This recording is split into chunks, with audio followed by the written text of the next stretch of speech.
All right, what's up, man? Fiends, the Fallen Angel, created the Essence. You know, right here with my brother Warzone. WAR Zone, KWB, all that good shit. Warzone by day, Renegade by night. Oh yeah, you know, we already did a behind the battle with them. Now we're gonna do a breakdown of the bars.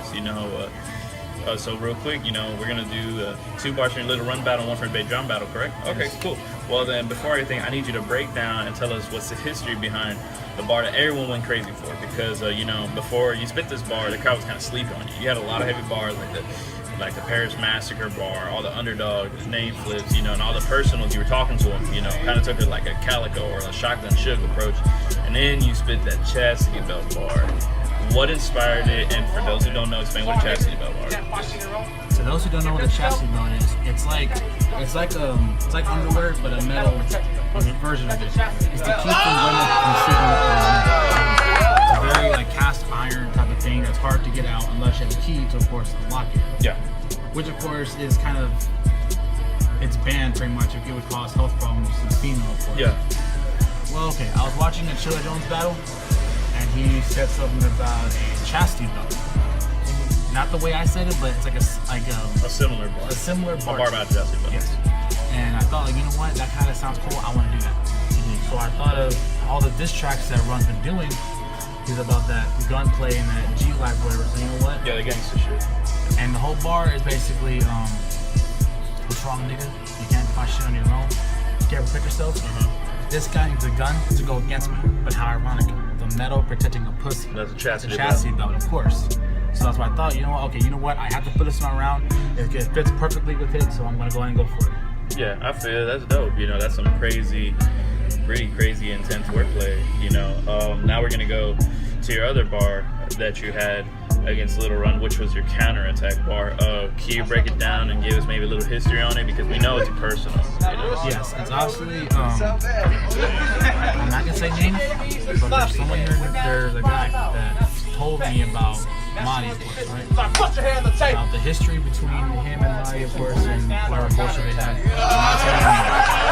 Someone gave me info about that, about her. So like, oh, you know what? I can use that to my advantage. It's a battle. Anything can go down. Any personal route I take, I'm going to take for it. So, of course, I thought about it. Thought about it for a while. And, of course, the whole bar is basically, I slept with Monty a while back. She gave me some sloppy head. Went at it for 5 hours. That's a true fact. She wanted to get physical, so I mushed her hand on the table. I don't know what to call her, that bitch, a one-night stand or a counterattack. Of course, one-night stands, of course, a hit and quit. Yeah. And how I thought of counterattack was, of course, a counterattack meaning you deflect someone's hits. Yeah. And a counter, of course, counterattack.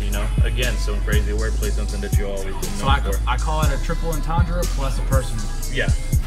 Meaning counterattack, counterattack, and of course one night stand. Yeah, and then adding the personal, of course, because you're referring to someone, I guess, in his love life or relationship or whatever the sort it is. And if you look at Run's face during the battle, he had that look on his face, that angry. That's kind of what drove him to be how he was during the battle. Yeah, and hence why he came back with the crazy rebuttal that we had. But now we're gonna go to your Big John battle, because this is one of my favorite bars that I think you've ever spit that I think was dope.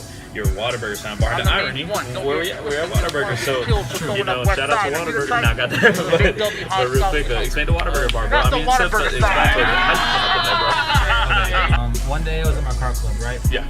Part of 51 car club, and I was just chilling out. Shout out to them. And I was hanging out. I was thinking of some more stuff for Big John.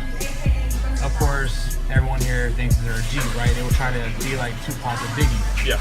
So I thought of imitating Tupac shit won't get you far. And of course, I'm the main one.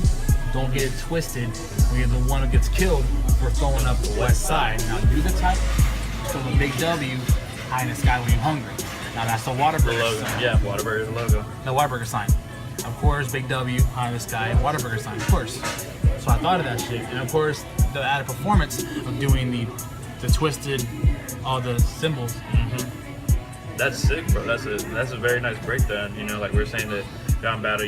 Sometimes bars come from like the most craziest places. Me personally, when I do mine, y'all gonna be like, "What the fuck? Like, how does and you see how everything intertwines. It's not just a question, and Warzone would agree with me, of just sitting down and writing. Sometimes the smallest things inspire you. Obviously, he said he was just having a conversation, thinking about Whataburger. Tupac, two things that are completely opposites, but he made it work together. You know, Big John, the last episode, you know, he was saying, you know, the Kimbo Slice, you know, and a bunch of other shit, you know. It just, the mind of a battle rapper was crazy. And that's why we're bringing these videos to y'all, because we think, you know, we need to break down how we do it. But, again, you know, thanks for having you again, bro. I appreciate you with your time, you know. My homie Warzone, you know. Yours truly, Phoenix Fall Angel. We out. Let's get it.